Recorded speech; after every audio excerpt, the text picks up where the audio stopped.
In the medieval period, particularly within the confines of England, the daily routines of women, especially concerning their personal care, were markedly different from what one might observe in contemporary times. The concept of hygiene, as understood today, was not entirely absent, but its application and the resources available for its practice were considerably limited. Life was largely agrarian, and the majority of the population resided in rural settings, with urban centers being relatively small and often lacking in sophisticated infrastructure. This environment naturally influenced how individuals, including women, approached their cleanliness and overall well-being. The availability of water, for instance, was a primary determinant of personal hygiene practices. Water sources were typically communal, such as wells, rivers, or streams. Fetching water was a laborious task, often performed by women, and the quantity brought back to the home was usually reserved for essential needs like cooking and drinking. Consequently, water for bathing was a luxury, not a daily routine for most. When bathing did occur, it was often a communal affair, with family members sharing the same bathwater. The water would be heated, if at all, over an open fire, a process that consumed significant time and fuel.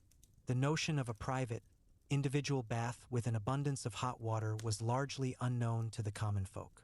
Even for the more affluent, bathing was not a daily ritual but rather an occasional indulgence. Soap, while known, was not widely manufactured or readily available in the form we recognize today. Early forms of soap were often made from animal fats and wood ash, resulting in a coarse and sometimes harsh product. Its primary use was for washing clothes, and its application to the body was less frequent. Instead, people often relied on friction and the use of rough cloths to remove dirt from their skin. The concept of scrubbing the body vigorously was more prevalent than lathering with soap. For those who could afford it, certain herbs and plants were sometimes added to bathwater to impart a pleasant scent or to provide perceived medicinal benefits. These additions were more about masking odors and soothing the skin than about deep cleansing. The practice of washing hair was also infrequent. Hair was often covered with various forms of headwear, such as wimples or veils, which served to protect it from dirt and dust. When hair was washed, it was typically with plain water, sometimes with the addition of herbal infusions. The idea of using specialized shampoos or conditioners was, of course, entirely foreign. Instead, women would often brush their hair thoroughly to remove loose dirt and tangles. This brushing was a significant part of their hair care routine, aiming to distribute natural oils and maintain a semblance of order. The overall approach to personal cleanliness was pragmatic and resource-driven. It was about managing the realities of daily life with the tools and knowledge at hand. The emphasis was on functional cleanliness rather than on aesthetic perfection. The air was often filled with the smells of wood smoke, animals, and unwashed bodies, and people were accustomed to these pervasive odors. The idea of a constantly fresh and sanitized environment was not a part of their lived experience. Despite these limitations, there was an understanding of the importance of basic cleanliness for health and comfort. People would wash their hands and faces more regularly, especially before eating. This was a practical measure to prevent the spread of disease, even if the understanding of germ theory was centuries away. The concept of personal space and individual hygiene was still developing, and the communal nature of life meant that people were in close proximity to one another, sharing resources and living conditions. The practices of the time reflected a society that was deeply connected to its natural environment and its limited technological capabilities. The rhythm of life was dictated by the seasons and the demands of agricultural labor, leaving little room for elaborate personal care rituals. The focus was on survival and sustenance, and hygiene was integrated into this broader framework in a way that was both practical and sustainable for the era. The methods employed were simple, often relying on natural remedies and traditional knowledge passed down through generations.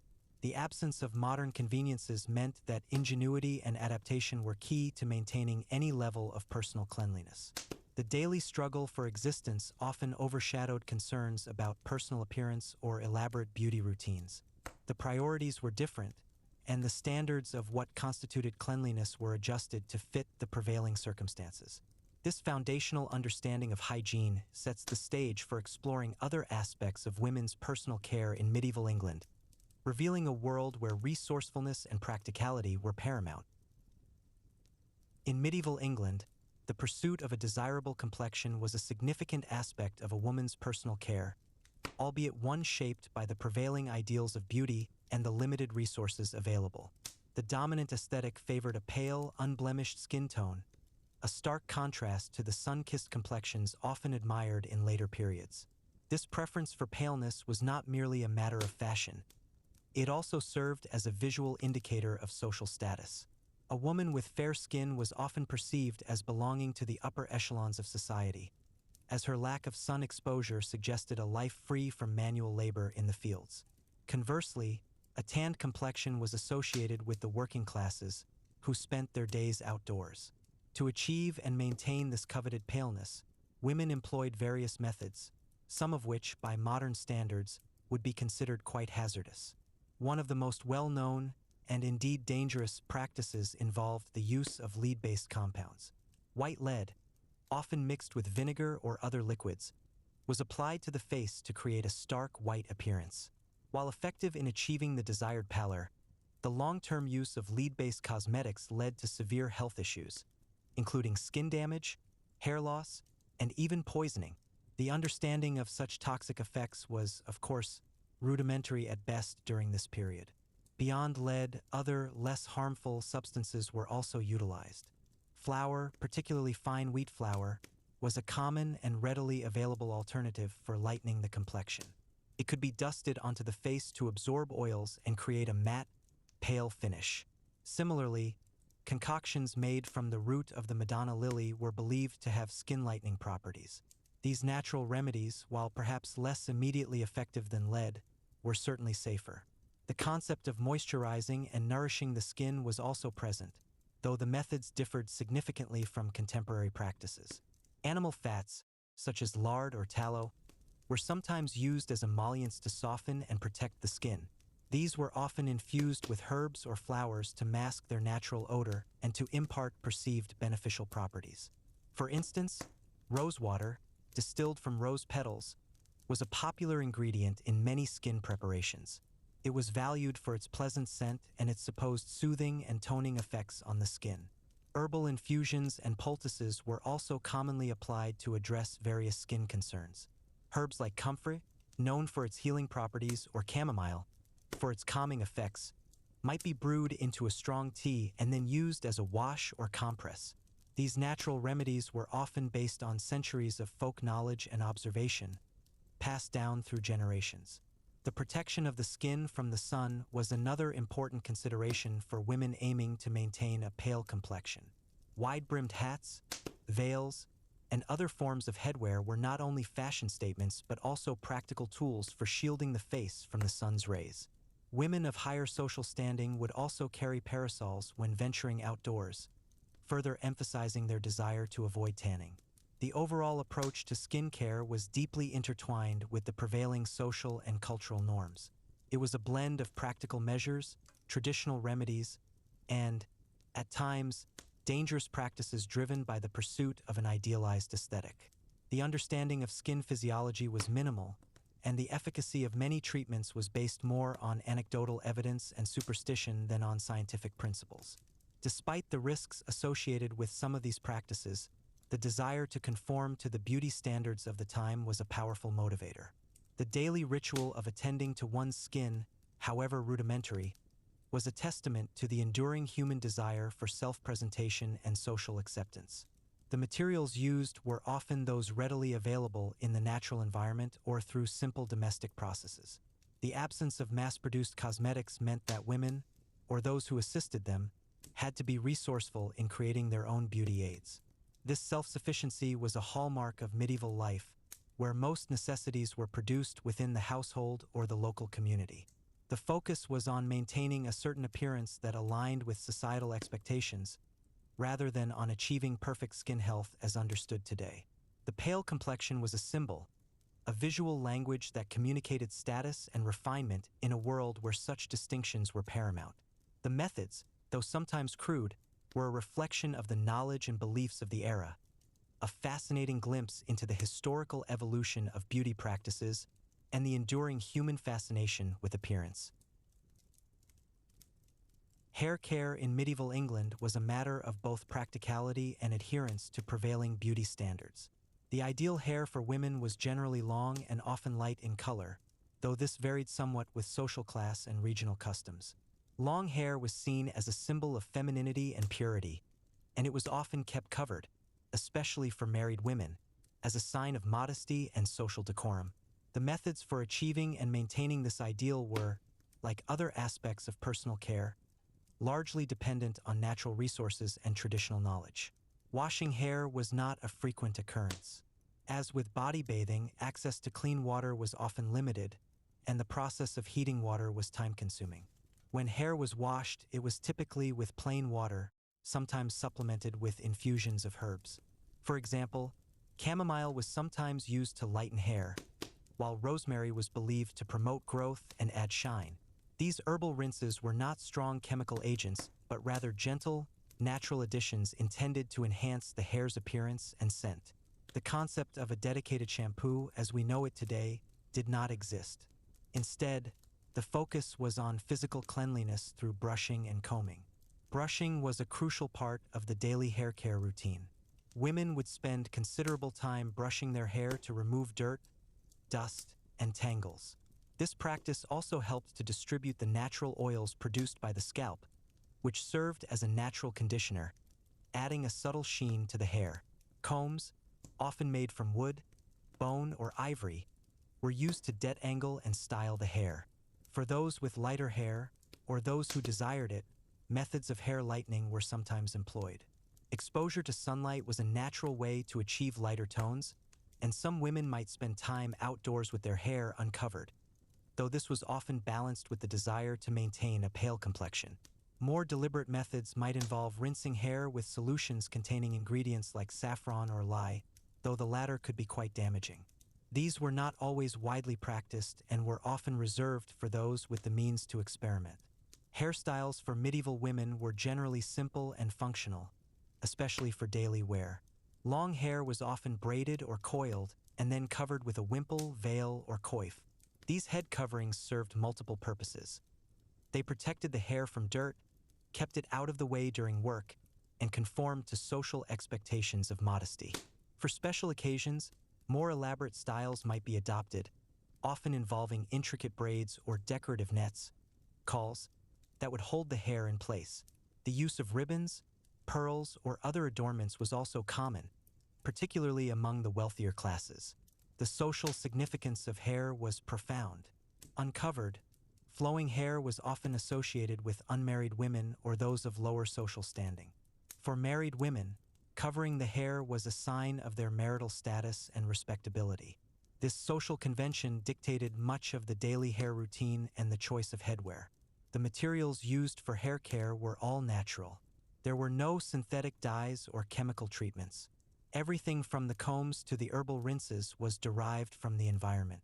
This meant that the results were often subtle and varied, unlike the dramatic transformations possible with modern hair products. The overall approach to hair care was one of maintenance and protection, rather than radical alteration. The emphasis was on keeping the hair clean, tidy, and in line with the prevailing social and aesthetic norms. The routines were repetitive and often laborious, reflecting the general pace of life in medieval times. The absence of quick fixes or instant solutions meant that patience and consistent effort were key to maintaining healthy and presentable hair. The practices were deeply embedded in the daily lives of women, a quiet ritual that contributed to their overall appearance and social presentation in a world where every detail, however small, held meaning. The application of makeup and decorative cosmetics in medieval England was a nuanced practice, heavily influenced by religious doctrines, social perceptions, and the limited availability of suitable materials. Unlike some other historical periods where elaborate cosmetic routines were commonplace, the medieval era, particularly in England, often viewed overt beautification with suspicion. The church, a dominant force in daily life, frequently preached against vanity and artificial enhancements, associating them with sin and deceit. This moral stance meant that women, especially those who wished to be seen as virtuous and pious, had to navigate the world of cosmetics with considerable discretion. Despite these admonitions, the desire to enhance one's natural features was not entirely absent. The ideal of beauty, as previously discussed, leaned towards a pale complexion, often accompanied by rosy cheeks and lips, and sometimes subtly defined eyebrows. The goal was not to transform one's appearance dramatically, but rather to subtly improve upon it, making it appear as if the beauty was natural and God-given. For the cheeks and lips, natural pigments were primarily used. Berries, such as mulberries or strawberries, could be crushed to extract their juices, which would then be dabbed onto the skin to impart a faint, natural-looking flush. Similarly, certain plant roots or flowers, when processed, could yield reddish tints. These natural dyes were temporary and would often need frequent reapplication throughout the day. The effect was intended to be subtle, mimicking the healthy glow of youth or a slight blush. The use of more potent or artificial colors was generally frowned upon and associated with women of questionable reputation. Eyebrows and eyelashes were also subject to subtle enhancement. The fashion of the time often favored a high forehead, which sometimes led women to pluck their eyebrows to achieve a more arched or thinner line. For those who wished to darken or define their eyebrows, soot or finely ground charcoal could be carefully applied. Similarly, a very light touch of these same materials might be used to subtly enhance the eyelashes, though heavy application was rare and considered unseemly. The overall emphasis was on a natural, understated look. The concept of a full face of makeup, as understood in modern times, was entirely foreign. There were no foundations, concealers, or mascaras in the contemporary sense. The materials used were rudimentary, often prepared at home, and their effects were far less dramatic than those achieved with modern chemical formulations. The process of applying these natural cosmetics was often a private affair, performed away from public view. The tools were simple: fingers, small pieces of cloth, or perhaps a twig for more precise application. The knowledge of how to prepare and apply these subtle enhancements was often passed down through generations, from mother to daughter, or shared among women within a household. The social context played a crucial role in how and whether makeup was used. Women of the nobility or those attending court might have had more leeway in their cosmetic choices, as the expectations of courtly appearance sometimes converged with strict religious dictates. However, even in these circles, excessive or obvious makeup was generally avoided. For the vast majority of women, particularly those in rural areas or of lower social standing, cosmetic use was minimal to non-existent. Their lives were dominated by labor and practicality, leaving little time or inclination for elaborate beauty rituals. The focus was on functionality and survival, and any attempts at beautification were secondary to these primary concerns. The moral and religious implications of cosmetic use were a constant backdrop. Women were often reminded that true beauty came from within, from piety and good deeds, rather than from external adornment.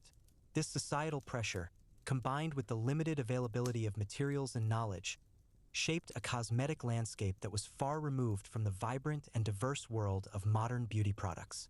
The subtle nature of medieval makeup reflected a society that valued natural appearance and often viewed artificiality with suspicion. It was a time when beauty was often seen as a reflection of inner virtue, and any attempts to alter one's God-given appearance were approached with caution and often a degree of moral apprehension. The practices were simple, the materials natural, and the results understated, a testament to the prevailing cultural and religious norms of the era. This quiet approach to personal adornment provides a stark contrast to the more overt expressions of beauty that would emerge in later centuries. In medieval England, clothing and accessories were not merely functional necessities, but also integral components of a woman's personal presentation and, by extension, her sense of self. The way a woman dressed was a powerful form of nonverbal communication, conveying information about her social status, marital status, and even her moral standing. The care and maintenance of clothing were therefore significant aspects of a woman's daily routine, reflecting her diligence and attention to detail. The clothing of medieval women was characterized by its multi-layered nature. The innermost garment was typically a long linen shift, which served as an undergarment, protecting the outer layers from direct contact with the body. This shift was the most frequently washed item of clothing, as it absorbed sweat and dirt.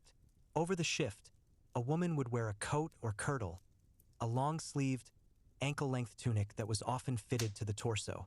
Depending on the weather and the occasion, additional layers might be added, such as a surcoat, a sleeveless or short-sleeved outer tunic. The materials used for clothing varied significantly with social class. The majority of the population wore clothing made from wool, a readily available and durable fabric. Linen, derived from the flax plant, was also common, especially for undergarments and headwear. For the wealthy, more luxurious fabrics like silk, velvet, and brocade were available, often imported from distant lands at great expense. The colors of clothing were also indicative of social standing. Dyes were expensive, and certain vibrant colors, such as deep reds and purples, were reserved for the nobility and royalty. The common folk typically wore clothing in more muted, earthy tones, derived from locally available plant-based dyes. The care of clothing was a laborious and time-consuming task. Washing was done by hand, often in rivers or streams, using harsh soaps made from animal fats and lye. The process of drying and pressing clothes was equally demanding, requiring significant physical effort. Given the difficulty of laundering, clothing was not washed as frequently as it is today. Instead, airing out garments and brushing them to remove dirt were common practices. Mending and repairing clothes were also essential skills for women. Clothing was a valuable commodity, and every effort was made to extend its lifespan. Patches, darning, and other forms of repair were common, and clothing was often passed down through families or repurposed when it became too worn for its original use. Accessories played a crucial role in completing a woman's ensemble and further communicating her social identity.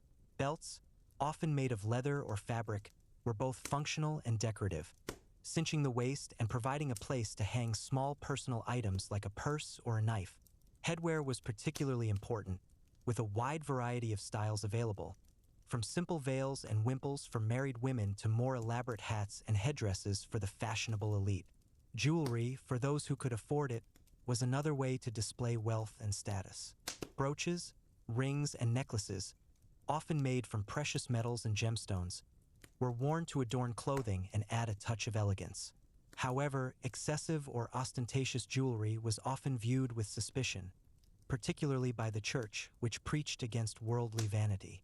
The overall impression created by a woman's clothing and accessories was a carefully constructed one, reflecting her place in the social hierarchy and her adherence to the prevailing norms of modesty and decorum. The daily routine of dressing and maintaining one's wardrobe was a significant part of a woman's life, a constant reminder of her social obligations and her personal identity. The choices she made, from the fabric of her kirtle to the style of her headdress, were all part of a complex visual language that was understood and interpreted by those around her. This attention to detail, though perhaps not always driven by a desire for personal comfort, was a testament to the importance of appearance in a society where social distinctions were paramount. The quiet, repetitive tasks of washing, mending, and arranging one's attire were an integral part of the rhythm of daily life, a subtle yet powerful expression of a woman's role and her place in the world. In medieval England, the use of scents and perfumes was a practice driven more by necessity and the desire to mask unpleasant odors than by the modern concept of personal fragrance. The pervasive smells of daily life, unwashed bodies, animal waste, open sewers, and cooking fires made the air heavy and often offensive. In this environment, any pleasant aroma was highly valued, and women employed various methods to introduce agreeable scents into their immediate surroundings and onto their persons. The primary sources of fragrance were natural, aromatic herbs, flowers, and spices. These were used in a variety of ways. One common practice was the creation of sachets or pomanders. Sachets were small bags filled with dried fragrant herbs and flowers, such as lavender, rose petals, rosemary, or mint. These could be tucked into clothing, placed in linen chests, or hung in rooms to impart a subtle, lingering scent. Pomanders, on the other hand, were often more elaborate. They could be oranges studded with cloves, or decorative containers made of precious metals, filled with a mixture of aromatic substances like ambergris, musk, or civet, which were rare and expensive. These were carried by hand or worn suspended from a belt, allowing the wearer to periodically bring them to their nose to ward off foul odors. The use of essential oils extracted from plants was also known, though the distillation processes were less refined than today. These oils, often mixed with a base like olive oil or animal fat, could be applied directly to the skin or hair. Rose oil, for instance, was highly prized for its delicate scent and was often used in cosmetic preparations. Similarly, fragrant waters, such as rose water or lavender water, were used for rinsing hands and faces, or for lightly spritzing clothing and linens. These waters were produced by steeping plant materials in water, sometimes with a gentle heating process, to extract their aromatic compounds. The concept of a modern, alcohol-based perfume, with its complex layers of top, middle, and base notes, was entirely absent. The fragrances of the medieval period were simpler, more direct, and often less long-lasting. Their purpose was primarily functional, to counteract the omnipresent unpleasant smells. The application of these scents was not about creating a signature personal fragrance, but about making oneself and one's immediate environment more tolerable. For example, when entertaining guests, a household might strew fresh rushes and fragrant herbs on the floor to improve the air quality. Clothing, which was not washed frequently, could be aired out and refreshed with scented waters or by being stored with sachets. The absence of sophisticated plumbing and sanitation systems meant that personal odors were a constant challenge. While bathing was infrequent, efforts were made to maintain a degree of freshness through these aromatic means. The wealthy had access to a wider array of exotic spices and animal-derived scents, which were imported from the East. These rare ingredients were a symbol of status and luxury, further distinguishing the nobility from the common folk. For the majority of women, however, the fragrant materials were those readily available from their gardens or the local countryside. The knowledge of which plants had pleasant aromas and how to prepare them for use was part of the traditional wisdom passed down through generations. This practical approach to scent reflected the broader realities of medieval life, where resourcefulness and adaptation were key. The use of natural elements to improve sensory experiences was a small but significant part of daily existence, a quiet effort to bring a touch of pleasantness into a world that was often harsh and unrefined. The subtle waft of lavender from a woman's dress or the faint scent of rosewater on her hands would have been a welcome respite from the prevailing odors, a testament to the enduring human desire for beauty and comfort, even in the most challenging of circumstances. The rituals surrounding these simple fragrances were a quiet part of a woman's routine, a small act of self-care that contributed to her overall well-being and social presentation. In medieval England, the concepts of health and well-being were intrinsically linked with beauty, though not always in ways that align with modern understanding. A healthy appearance was often equated with a beautiful one, and women engaged in various practices, often rooted in folk medicine and traditional knowledge, to maintain their physical state. These practices were not always about curing specific ailments, but also about preserving a general sense of vitality that was considered attractive. The understanding of the human body and its functions was rudimentary. Illness was often attributed to imbalances of the four humors: blood, phlegm, yellow bile, and black bile, or to divine displeasure, or even to malevolent spirits.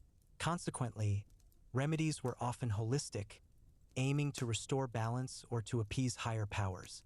For women, this meant a reliance on a variety of home remedies, herbal concoctions, and dietary adjustments.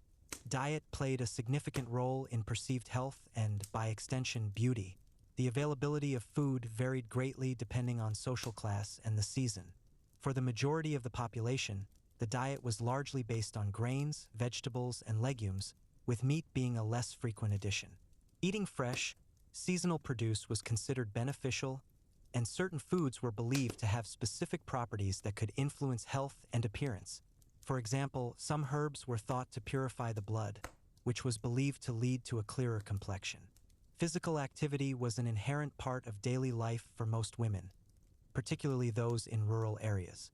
Agricultural labor, household chores, and walking long distances were common. This constant physical exertion, while often arduous, contributed to a certain level of physical fitness. The idea of structured exercise for health or aesthetic purposes, as we understand it today, was not a concept. Instead, Physical activity was simply a part of existence, a necessity for survival and the functioning of the household. The role of local healers, often referred to as wise women, cunning folk, or midwives, was crucial in women/s health and well-being. These individuals possessed a vast knowledge of herbs, traditional remedies, and practical medical skills. They would provide advice on everything from childbirth to common ailments, and their expertise was highly valued within the community. Their treatments often involved herbal infusions, poultices, and various rituals, all aimed at restoring health and balance. The preparation of these remedies was often a domestic task, with women gathering herbs from fields and gardens, drying them, and preparing them according to traditional recipes. This knowledge was passed down orally from mother to daughter, forming an important part of a woman/s practical education.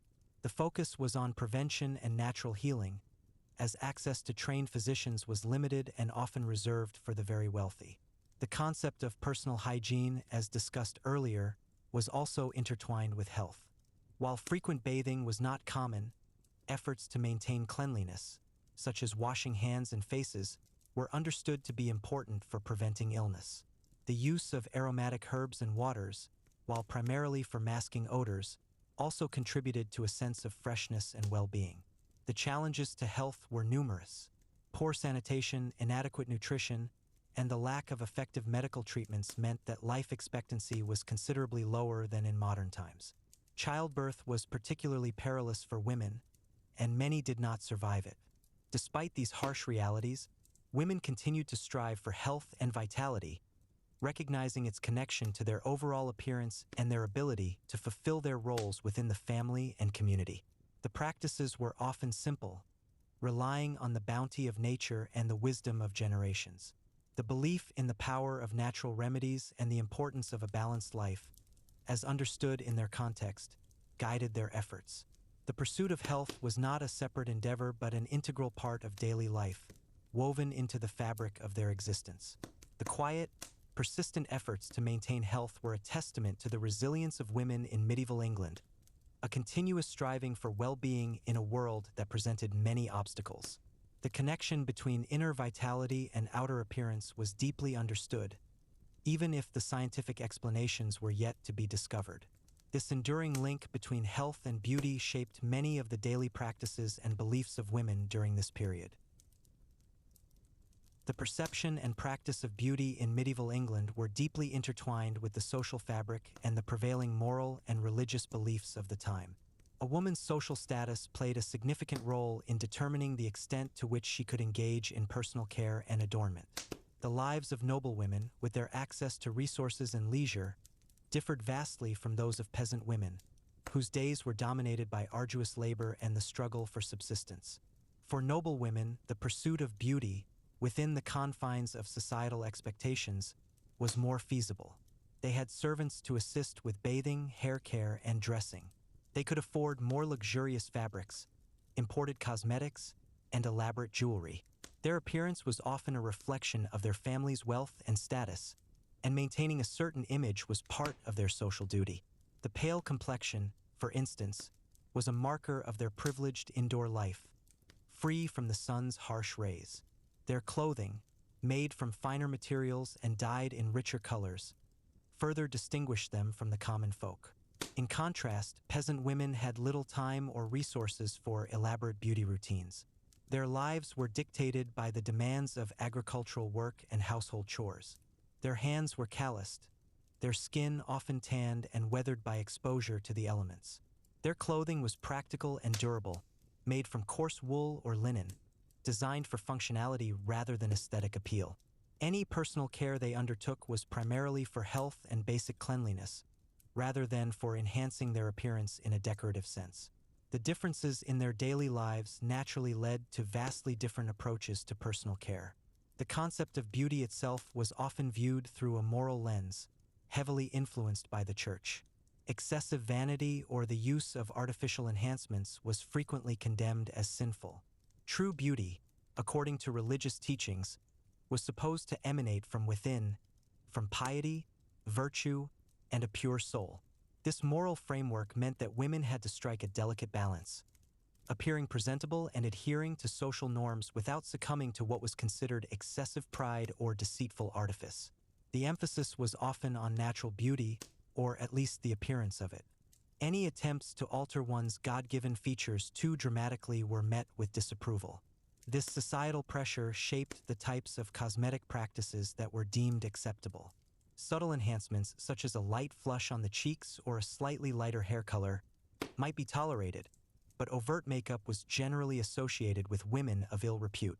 The transmission of knowledge about personal care was largely informal, passed down through generations. Mothers would teach their daughters about herbal remedies, hair care techniques, and the preparation of simple cosmetic concoctions.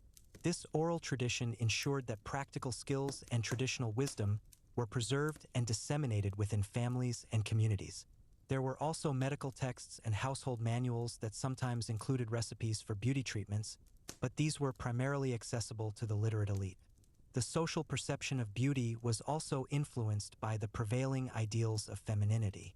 A woman was expected to be modest, chaste, and industrious. Her beauty was often linked to her ability to fulfill her roles as a wife, mother, and homemaker. Physical attractiveness was important, but it was often secondary to moral character and practical skills. The concept of beauty was not static. It evolved over time, influenced by changing social conditions, religious interpretations, and even trade routes that brought new materials and ideas. However, throughout the medieval period, the underlying principles remained consistent. Beauty was often seen as a reflection of inner virtue, and its pursuit was tempered by the realities of daily life and the moral strictures of the age. The quiet, often unglamorous, routines of personal care were a testament to the enduring human desire for self-presentation, even in a world where resources were scarce and moral judgments were ever present. These practices, though simple by modern standards, formed an integral part of a woman's identity and her place within the complex social tapestry of medieval England. The daily efforts, however small, contributed to a sense of order and dignity in a challenging world, reflecting a deep-seated human need to care for oneself and to present a respectable image to the community. The initial thought, a simple concept, emerged from the mind of a French scholar named Edouard de Laboulaye.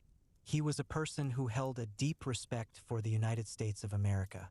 His admiration was not just for the country itself, but for the fundamental principles it represented. He believed in the ideals of freedom and liberty, concepts that were, to him, very important. It was his wish to create something, a physical representation, that would honor the bond between France and the United States. This bond was based on their shared belief in these important principles. He envisioned a monument, a large structure, that would stand as a symbol of this friendship and these shared values. This was the very beginning, the seed of an idea that would eventually grow into something much larger and more widely recognized. Laboulaye shared this nascent idea with a sculptor, a man named Frederick Auguste Bartholdi.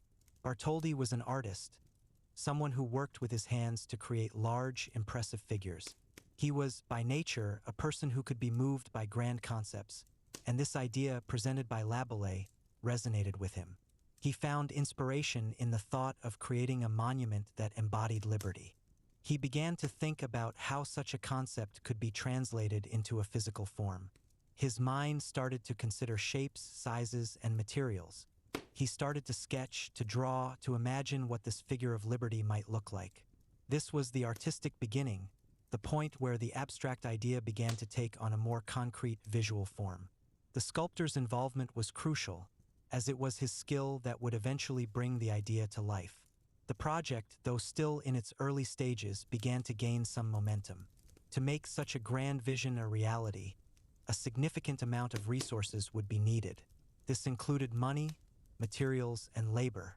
To organize the effort and to gather the necessary funds, a group was formed. This group was called the Franco-American Union. Their purpose was clear: to raise the money required to build this monument. This was a large undertaking, one that would require contributions from many people.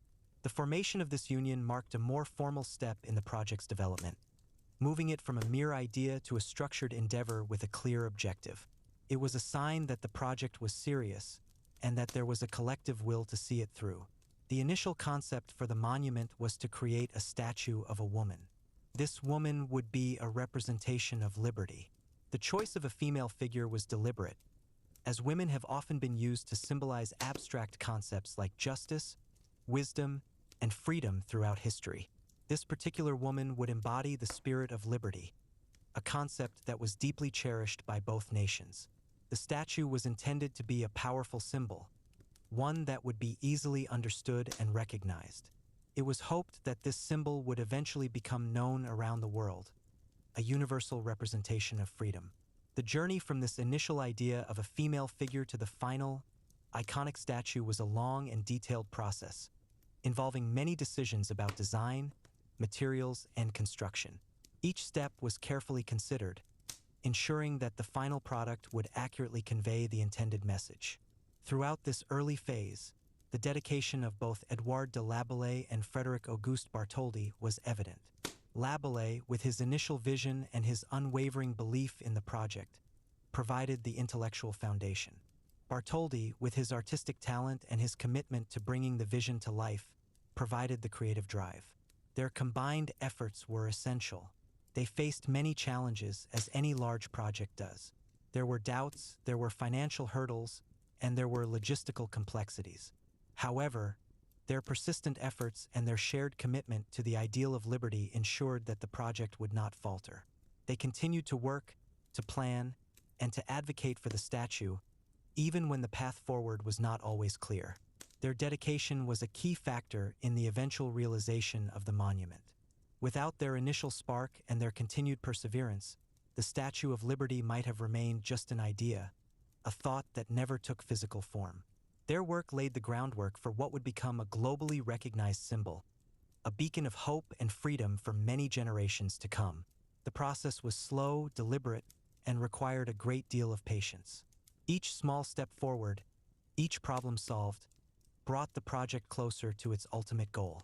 The early days were filled with discussions, drawings, and the gradual building of support. It was a time of laying foundations, not just for the physical structure, but for the entire endeavor. The concept of liberty, so central to the project, was something that resonated deeply with many people, providing a strong motivation for their involvement. The idea of a gift from one nation to another, celebrating shared values, was also a powerful motivator. This initial phase, though perhaps less dramatic than the later construction, was vital. It was the period when the dream was conceived and nurtured, slowly but surely taking root in the minds of those who would make it a reality. The discussions were often long and the details were many, but the core idea remained constant: a monument to liberty and friendship. This steadfastness in purpose was a defining characteristic of the project from its very beginning. The early planning involved many conversations, often over long periods, as the full scope of the undertaking became clear. The commitment to the project was not just a fleeting interest but a deep-seated belief in its importance. This foundational period set the tone for the entire construction, emphasizing careful thought and persistent effort. The initial idea, once spoken, began to take on a life of its own, drawing in others who shared the same vision. The process was organic, growing from a simple suggestion into a complex, multifaceted undertaking. The early steps were deliberate, each one building upon the last, creating a solid base for the grand structure that was yet to come. The vision was clear, even if the path to its realization was long and winding. The initial enthusiasm, combined with careful planning, ensured that the project would continue to move forward, one step at a time, towards its eventual completion.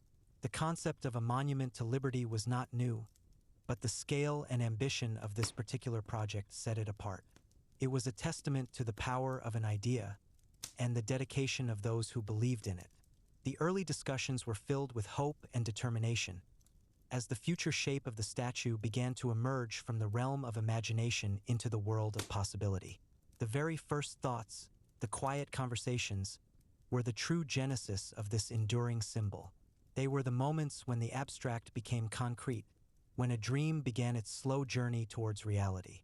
The initial spark, though small, contained within it the potential for something truly monumental. And so, the journey began, with a simple idea, a dedicated scholar, and a talented sculptor, all working towards a common goal: the creation of a lasting symbol of freedom and friendship. The design process for the Statue of Liberty was a careful and extended affair. Frederick Auguste Bartholdi, the sculptor entrusted with this significant task, did not arrive at the final design overnight. His process began with a multitude of sketches, simple lines on paper that explored the fundamental form of the statue. He drew a woman, a figure that would represent the abstract concept of liberty. He experimented with her posture, the position of her arms, and the expression on her face. These early drawings were numerous and varied, each one a small step in the long journey of design. They were the initial explorations, the first attempts to give a visual form to a powerful idea. This phase was one of trial and error, of considering different possibilities and gradually refining the concept.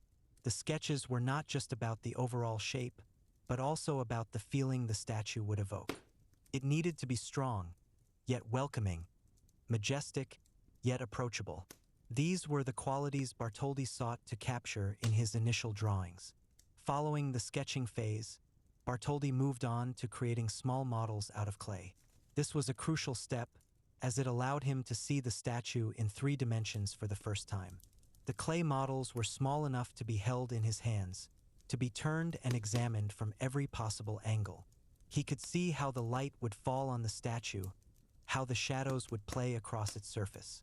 This was something that could not be fully appreciated from a 2-dimensional sketch. The clay models allowed for a more tactile and intuitive understanding of the form. He could add a little clay here, remove a little there, constantly refining the shape. This was a slow and deliberate process, one that required a great deal of patience and a keen eye for detail. The models were not just for his own benefit, they were also used to show others the progress of the design, to get feedback, and to build support for the project. As the design became more refined, the models grew in size. From small clay figures, Bartholdi progressed to larger plaster models.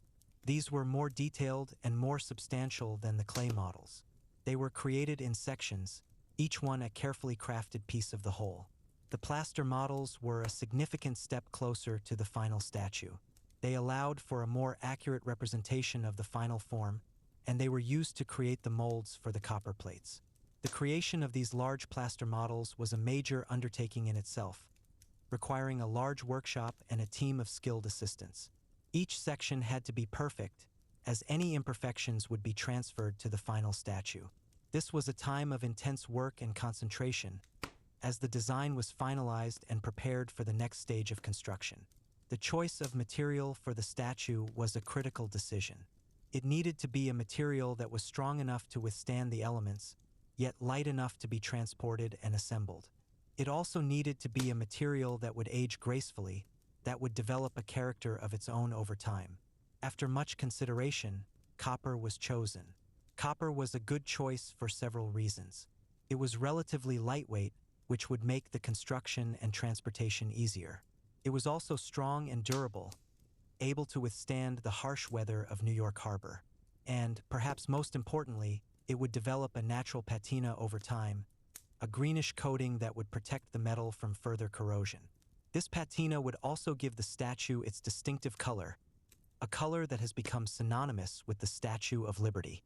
The decision to use copper was a practical one, but it also had an aesthetic dimension, as the changing color of the statue would become a part of its story. The immense size of the statue was another key consideration. It was intended to be a grand and imposing figure, one that would be visible from a great distance. This was important for its symbolic purpose. It needed to be a beacon, a landmark, a powerful statement. The size of the statue presented many challenges, both in terms of design and construction. Everything had to be scaled up, from the initial sketches to the final assembly. The engineering challenges were particularly daunting. The statue needed a strong internal structure to support the weight of the copper skin and to withstand the force of the wind. This was a task that required the expertise of a skilled engineer. To address this challenge, Gustav Eiffel was brought into the project. Eiffel was a renowned engineer, known for his innovative work with iron structures. He was tasked with designing the internal framework of the statue. His design was ingenious. He created a flexible iron skeleton that would support the copper skin, but also allow it to move slightly. This was a crucial innovation, as it allowed the statue to expand and contract with changes in temperature, and to sway gently in the wind without being damaged. The collaboration between Bartholdi, the artist, and Eiffel, the engineer, was a perfect example of the fusion of art and science. It was this combination of artistic vision and engineering prowess that made the construction of the Statue of Liberty possible. The design and modeling phase was a long and arduous journey, but it was a necessary one. It was a process of turning an abstract idea into a concrete plan, a blueprint for a monument that would become a global symbol of hope and freedom. Every detail was carefully considered. Every challenge was met with ingenuity and determination. The result was a design that was both beautiful and enduring, a testament to the skill and dedication of its creators. The journey from a simple sketch to a detailed plan was a story of its own, a story of creativity, innovation, and perseverance. It was the foundation upon which the Statue of Liberty was built, and it was a story that was just as important as the construction itself. The careful planning and meticulous design ensured that the statue would not only be a beautiful work of art, but also a lasting monument that would stand for generations to come. The process was slow, but it was also thorough, ensuring that every aspect of the design was just right. The final design was a culmination of years of work, a testament to the power of a shared vision and the dedication of those who worked to bring it to life. The design was not just a plan for a statue. It was a plan for a symbol that would come to represent the highest ideals of humanity. And so, with the design complete, the next phase of the project could begin, the long and arduous process of construction. The blueprint was ready, and the dream was one step closer to becoming a reality. The design phase was over, but the story of the Statue of Liberty was far from finished. It was just beginning. Raising funds for the Statue of Liberty was a significant and often difficult undertaking. The creation of such a large and meaningful monument required a substantial amount of money, and securing these funds was a process that unfolded in two distinct parts, one in France and one in the United States. Each nation faced its own set of challenges in gathering the necessary financial support, but both ultimately succeeded through persistent effort and the contributions of many individuals. In France, the responsibility for collecting money for the statue itself fell to an organization known as the Franco-American Union. This group was dedicated to the project and worked diligently to raise the required funds. They employed a variety of methods to encourage donations. One common approach was to organize events, such as lotteries, where people could purchase tickets with the hope of winning a prize, knowing that their money would go towards the statue. Another method involved the sale of souvenirs, small items related to the statue or the friendship between the two nations, which people could buy as a way of contributing and having a tangible reminder of their support. Beyond these organized events, the Union actively sought direct donations from individuals and organizations who believed in the project. This process was not quick. It was slow and required a great deal of patience and persistent effort from the committee members. Despite the challenges and the gradual pace of fundraising, the committee remained steadfast in their commitment to their goal, continuing to work towards accumulating the necessary funds to complete the statue. Across the Atlantic, in the United States, a separate committee was formed with the specific task of raising money for the statue/S pedestal. This part of the fundraising effort proved to be even more challenging than the one in France. Many Americans, perhaps understandably, questioned why they should be responsible for funding the base for a gift that was being given to them by another country. There was a perception that since the statue was a gift, its entire cost, including the foundation it would stand upon, should be covered by the givers. This sentiment made the initial fundraising campaign in the U.S. quite difficult, and progress was slow. The committee struggled to generate widespread enthusiasm and financial contributions from the general public. However, a turning point arrived with the involvement of newspapers, particularly one owned by Joseph Pulitzer, known as the New York World. Pulitzer was a prominent figure in journalism, and he recognized the potential of the statue to inspire the American people.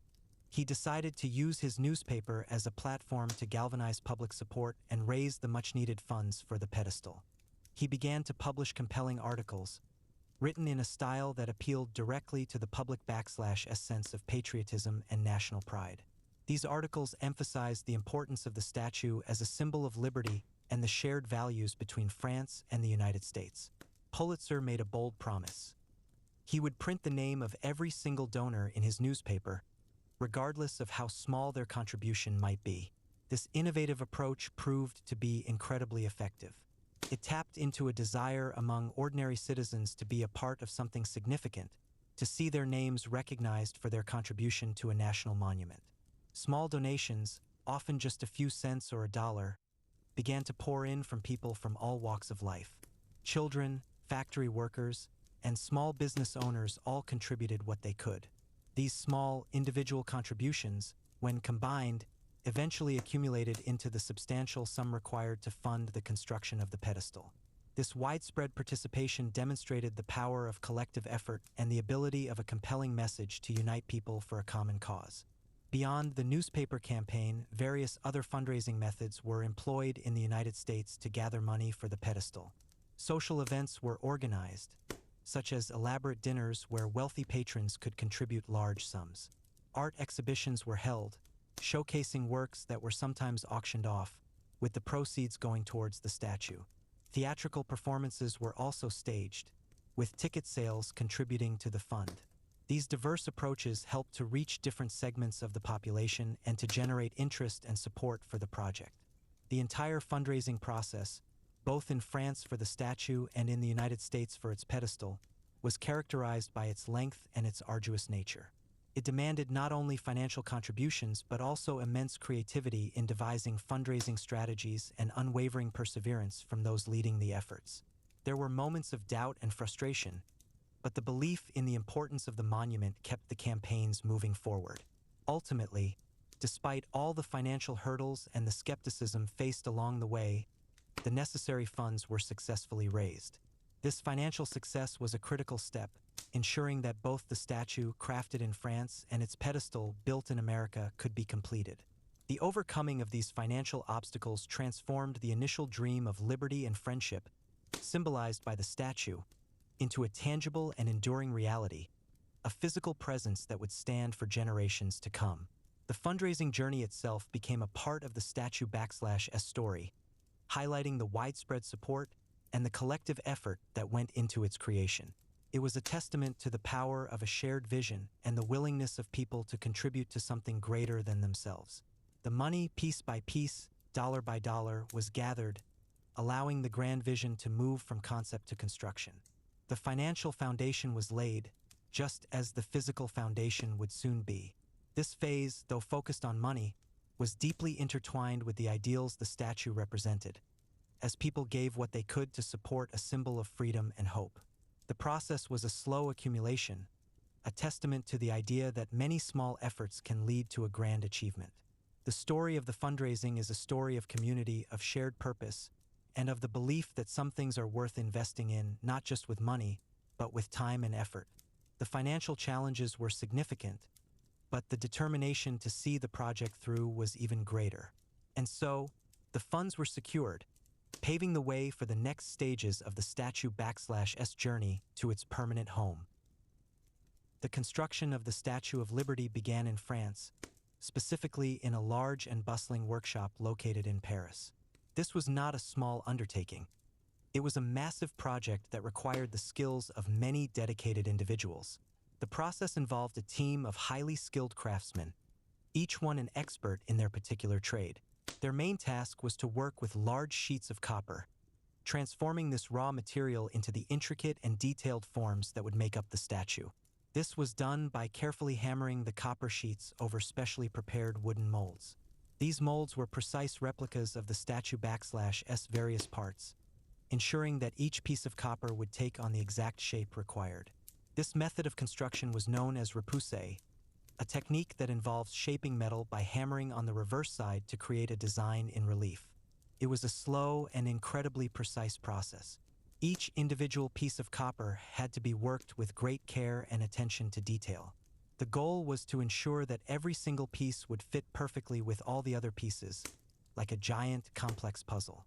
Any slight misalignment or imperfection could cause problems later on during the assembly of the entire statue. The craftsmen worked diligently, day after day, shaping the metal with their hammers, listening to the rhythmic sounds of their work filling the large workshop. The statue was not built as a single monolithic unit. Instead, it was constructed in many separate sections. This modular approach was necessary due to the statue***'s immense size, which would have made it impossible to transport in one piece. The construction began with the smaller, more manageable parts, gradually moving to the larger and more complex sections. For example, the head of the statue was one of the first major components to be completed. Then came the arm that would eventually hold the torch, a significant and highly visible part of the monument. Finally, the various sections that would form the body of the statue were meticulously crafted. Each of these sections, even individually, represented a significant undertaking, requiring many hours of labor and careful craftsmanship. Frederick Auguste Bartholdi, the sculptor who conceived the statue***'s design, was not merely an artist who provided a drawing and then stepped away. He was deeply involved in the entire construction process. He closely supervised every stage of the work, from the initial hammering of the copper sheets to the final assembly of the sections. His presence in the workshop was constant, and he meticulously ensured that every detail adhered precisely to his original design. He would inspect the work, offer guidance, and make sure that the vision he had for the statue was being faithfully executed. His presence in the workshop was constant, and he meticulously ensured that every detail adhered precisely to his original design. He would inspect the work, offer guidance, and make sure that the vision he had for the statue was being faithfully executed. His dedication and passion for the project were evident in the careful workmanship displayed by the craftsmen. He was not just a supervisor.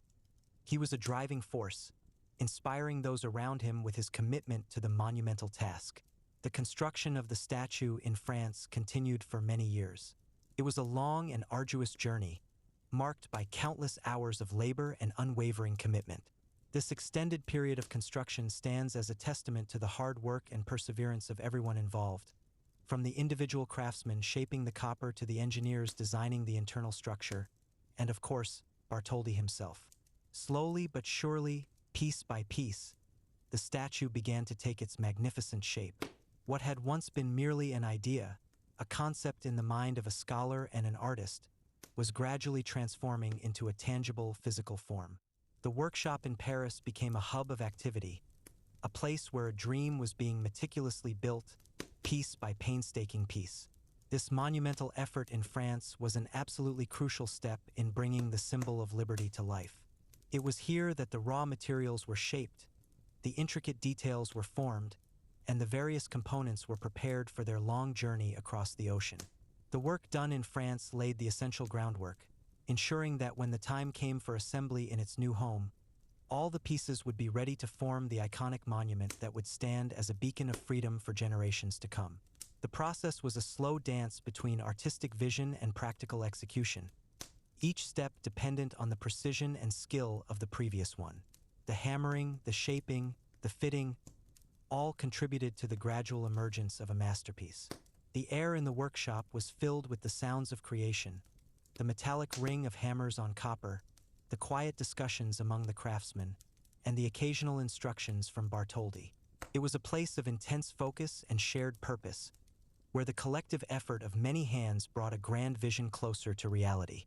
The construction was not just about building a statue, it was about building a symbol that would come to represent the highest ideals of humanity. And every day, as the copper skin grew, that message became more and more visible. The work was a testament to human ingenuity and perseverance, a grand project undertaken with a clear purpose and a deep belief in its ultimate significance. The years passed, but the dedication remained, culminating in the creation of a monument that would transcend its physical form and become an enduring emblem of liberty and friendship across the world. The careful planning and execution in France ensured that the statue would be not only beautiful but also structurally sound, capable of standing tall for centuries. This phase was a triumph of engineering and artistry, a true collaboration that resulted in one of the world's most recognizable landmarks. The journey of the Statue of Liberty, from its conceptualization to its physical realization, was a long and winding road, but each step, especially the construction in France, was vital to its eventual success. The Parisian workshop was more than just a place of construction. It was a crucible where an idea was forged into reality, piece by painstaking piece, until the magnificent form of Lady Liberty began to emerge, ready for her transatlantic voyage and her ultimate destiny as a symbol of hope and freedom. After its completion in Paris, the Statue of Liberty was a magnificent sight. It stood tall, a testament to the vision of its creators and the skill of its builders. However, its journey was far from over. The statue was too large to be transported across the Atlantic Ocean in one piece. Therefore, it had to be carefully disassembled into many smaller components. This was a painstaking process, as each piece had to be meticulously catalogued and packed to ensure its safe passage. The statue was then loaded onto a French naval transport ship, the Isère, for its voyage to the United States. The journey across the ocean was long and uneventful, but filled with anticipation. Upon its arrival in New York Harbor, the ship was met with great excitement. The disassembled pieces of the statue were then transported to Bedloe's Island, which would eventually be renamed Liberty Island. This was a crucial step, as the island was to be the statue's permanent home. The arrival of the statue's components marked the beginning of the final phase of the project, its reassembly and erection on American soil. The journey from Paris to New York was not just a physical one. It was a symbolic passage, bringing the ideals of liberty and friendship to a new continent. The statue, though in pieces, carried with it the hopes and dreams of many, ready to be reassembled into a beacon of freedom for all to see. The careful planning and execution of this transportation phase were essential to the success of the entire project, ensuring that the magnificent work of art would reach its destination safely and be ready for its grand unveiling. The arrival of the Isère in New York Harbor was a moment of great celebration, a clear sign that the long-awaited monument was finally here, ready to take its place in history. The process of disassembling and transporting the statue was a complex logistical challenge, but it was executed with precision and care, reflecting the immense importance of the cargo. Each crate held a piece of history, a fragment of a dream that was soon to become a reality. The journey was a testament to the collaborative spirit between France and the United States, a shared endeavor that transcended geographical boundaries. The statue's voyage was a quiet but significant chapter in its story, a prelude to its grand unveiling and its enduring legacy as a symbol of freedom and democracy. The careful handling of each component ensured that the statue would arrive in perfect condition, ready to be reassembled and stand tall as a testament to international friendship and shared ideals. The sea journey was a period of waiting, of anticipation, as the pieces of the future icon made their way across the vast ocean, bringing with them the promise of a new symbol for a new world. The arrival was not just a delivery. It was a homecoming, a moment when the dream began to truly take root in its destined location. The disassembling and shipping were as much a part of the statue's narrative as its creation and assembly, each step a vital link in the chain of its remarkable history. The voyage was a quiet testament to the immense effort and planning that went into every stage of the project, ensuring that the statue would eventually stand proudly in its new home, a beacon of hope and inspiration for generations to come. The journey was long, but the destination was worth the wait, as the pieces of the Statue of Liberty finally arrived, ready to be united into a symbol that would forever grace the shores of America. The anticipation built with each passing day, until finally, the ship carrying the precious cargo docked, marking a pivotal moment in the statue's long and storied history. The careful preparation for the journey ensured that the statue, though in many parts, would arrive safely and be ready for its final transformation into a unified and majestic symbol of liberty. The voyage was a testament to the meticulous planning and dedication of all involved, ensuring that the statue's journey was as successful as its creation. The arrival of the ship was a cause for celebration, a clear indication that the dream was now within reach, ready to be realized on American soil. The pieces of the statue, once scattered, were now together, poised for their grand reassembly and their eternal vigil over New York Harbor. The journey was complete, and the stage was set for the final act of this monumental undertaking. The pedestal for the Statue of Liberty was a crucial component of the entire project. It was not just a simple base. It was a carefully designed and constructed foundation that would support the immense weight of the statue and elevate it to its intended height. The location chosen for this important structure was Bedloe/S Island, a small piece of land situated in New York Harbor. This island was selected for its strategic position, offering a prominent and visible spot for the statue to stand as a welcoming symbol to all who arrived in the United States. The design of the pedestal was a collaborative effort, much like the statue itself. The initial architectural plans were drawn up by an American architect named Richard Morris Hunt. His design was intended to complement the statue, providing a strong and dignified base without overshadowing the main work of art. The pedestal was designed to be a substantial structure, built from concrete and granite. These materials were chosen for their strength and durability, ensuring that the pedestal would be able to withstand the elements and the passage of time. The construction of the pedestal was a significant engineering feat in itself, requiring a deep foundation to support the massive weight it would bear. The construction of the pedestal faced several challenges, primarily related to funding. As mentioned earlier, raising money for the pedestal proved to be more difficult than raising money for the statue itself. This was due to various reasons, including public skepticism about why Americans should pay for the base of a gift. Despite these financial hurdles, the work eventually began. The process involved laying a massive concrete foundation, which was then covered with granite blocks. These blocks were carefully cut and fitted together, forming the sturdy walls of the pedestal. The construction was slow and deliberate, as each layer had to be precisely placed to ensure the stability and integrity of the entire structure. One of the most significant aspects of the pedestal/S construction was the involvement of General Charles P. Stone. He was an American engineer and a former Union Army officer, and he was appointed as the chief engineer for the pedestal project. Stone/S role was critical in overseeing the construction and ensuring that the engineering aspects were sound. He brought his military precision and engineering expertise to the project, managing the complex logistics of materials and labor. His leadership was instrumental in overcoming the challenges faced during the construction phase, and he played a vital role in bringing the pedestal to completion. The pedestal was designed not only for structural support but also to house various facilities.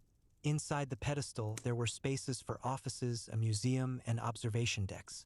These areas were intended to provide visitors with an opportunity to learn about the statue/S history and to enjoy panoramic views of New York Harbor. The inclusion of these facilities made the pedestal more than just a base. It made it an integral part of the visitor experience, adding to the educational and recreational value of the monument. The construction of the pedestal was a long and arduous process, but it was a necessary one. Without a strong and stable base, the Statue of Liberty could not have stood tall in New York Harbor. The completion of the pedestal marked a significant milestone in the overall project, signaling that the site was finally ready to receive the statue itself. It was a testament to the perseverance of those involved, who worked tirelessly to overcome financial and logistical obstacles to ensure that the foundation for this iconic symbol of liberty was firmly in place.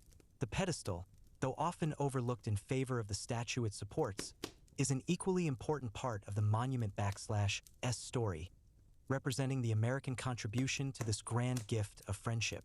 Its construction was a story of its own, a story of engineering, fundraising, and the determination to provide a fitting home for a symbol of freedom. The careful planning and execution of the pedestal/S construction ensured that it would not only serve its practical purpose but also stand as a monument in its own right, a testament to the enduring spirit of collaboration and the shared ideals that brought the Statue of Liberty to life. The pedestal was more than just a foundation. It was a symbol of American commitment, a solid base upon which the ideals of liberty and democracy could stand tall for generations to come. The process was slow, but every stone laid, every layer added, brought the project closer to its ultimate goal, ensuring that the Statue of Liberty would have a secure and dignified home in the heart of New York Harbor. The completion of the pedestal was a moment of quiet triumph, a silent promise that the grand vision was soon to be fully realized. With the pedestal ready on Bedloe / Island, the stage was set for the final and most anticipated phase of the Statue of Liberty project, the reassembly and erection of the statue itself. This was a monumental task, requiring careful planning, precise execution, and the coordination of many skilled workers. The disassembled pieces of the statue, which had arrived from France in over 200 crates, now had to be put back together, piece by painstaking piece, to form the iconic monument we know today.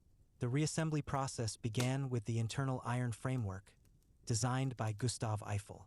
This intricate skeleton was the backbone of the statue, providing the necessary support for its copper skin. Workers meticulously bolted and riveted the iron beams together, following Eiffel /S detailed plans. As the framework rose, it began to give a sense of the statue /S immense scale. Once the internal structure was in place, the copper sections of the statue were carefully lifted and attached to the framework. This was a delicate operation, as each copper piece had to be precisely aligned and secured. The workers used scaffolding to reach the higher sections, slowly building up the statue from its base. The process was like assembling a giant, three-dimensional puzzle, with each piece fitting perfectly into its designated spot. One of the most challenging aspects of the reassembly was working at height. As the statue grew taller, the workers had to contend with strong winds and the dizzying heights. Safety measures were in place, but the work remained inherently dangerous. Despite these challenges, the workers persevered, driven by the knowledge that they were building a symbol of freedom and hope. The construction site on Bedloe / Island became a hive of activity, with the sounds of hammering, riveting, and the shouts of workers filling the air. Visitors would often come to the island to witness the progress, marveling at the gradual emergence of the colossal figure. The reassembly process took several months. Slowly but surely, the statue began to take its familiar form. The body sections were attached, then the arm holding the torch, and finally the head with its distinctive crown. Each completed section was a cause for celebration, a visible sign of progress towards the grand unveiling. The final touches involved securing all the copper plates, ensuring that the statue was structurally sound and ready to withstand the elements for centuries to come. The work was not just about physical construction. It was about bringing a dream to life, transforming individual pieces into a unified and powerful symbol. On October 28, 1886, the Statue of Liberty was officially dedicated.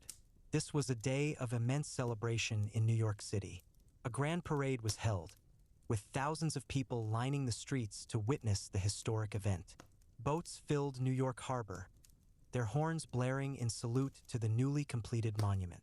Dignitaries from both France and the United States were present, including President Grover Cleveland, who formally accepted the statue on behalf of the American people. Speeches were given, emphasizing the enduring friendship between the two nations and the ideals of liberty and democracy that the statue represented. The weather on dedication day was not ideal. It was foggy and rainy, which obscured the view of the statue for many. However, this did not dampen the spirits of the crowd. The unveiling of the statue, with a large French flag draped over its face, was the highlight of the ceremony. As the flag was pulled away, revealing the majestic figure, the crowd erupted in cheers and applause. The Statue of Liberty, now fully assembled and standing proudly on its pedestal, was finally ready to fulfill its purpose as a beacon of hope and a symbol of freedom for all who saw her. The dedication ceremony marked the culmination of years of effort, fundraising, and construction, a testament to the perseverance and shared vision of countless individuals. It was a moment that etched itself into the history of both nations, a lasting symbol of their bond and their commitment to the ideals of liberty. The statue, now complete, stood as a silent guardian, welcoming immigrants and inspiring generations with its message of freedom and opportunity. The journey was long, but the destination was worth the wait, as the Statue of Liberty took its rightful place as one of the world /S most recognizable and beloved landmarks. The Statue of Liberty stands today, a familiar sight in New York Harbor. It has been there for many years, observing the passage of time and the changes in the world around it. It has seen many events, both large and small, and has remained a constant presence. It is a quiet observer, always there, always watching. The statue has become a part of the landscape, a part of the city, and a part of the country. It is a symbol that many people recognize, and it holds a certain meaning for them. It represents ideas that are important to many, such as freedom and the possibility of new beginnings. For many who arrived in this country, the statue was one of the first things they saw. It was a sign that they had reached their destination, a place where they hoped to find a better life. The statue has also gained recognition around the world. It is known in many places as a representation of certain values. It reminds people of the idea of freedom and the hope for a peaceful world. It is a symbol that can be understood by people from different backgrounds, speaking a common language of aspiration. Over the years, the statue has undergone maintenance and repairs. It has been cleaned and strengthened to ensure its continued existence. These efforts have been carried out by individuals who understand the importance of the statue and its place in history. The statue continues to be a place that many people visit. They come to see it, to learn about its past, and to experience its presence. It is a place that can evoke a sense of calm and contemplation. The story of the Statue of Liberty is a long one, beginning with a simple idea and growing into a widely recognized symbol. It is a story of cooperation and the realization of a vision. It is a story that continues to be shared, and it will likely continue to be shared for a long time to come. As long as certain ideas remain important, the Statue of Liberty will likely remain a visible reminder of them. It stands as a steady light, a quiet presence, and a continuous reminder of enduring concepts. The story of the Statue of Liberty is now complete in this telling. Its presence, however, continues on, day after day, year after year, a silent and unchanging fixture in the harbor. It is simply there, and it will continue to be there for the foreseeable future. The story has been told, and the statue remains.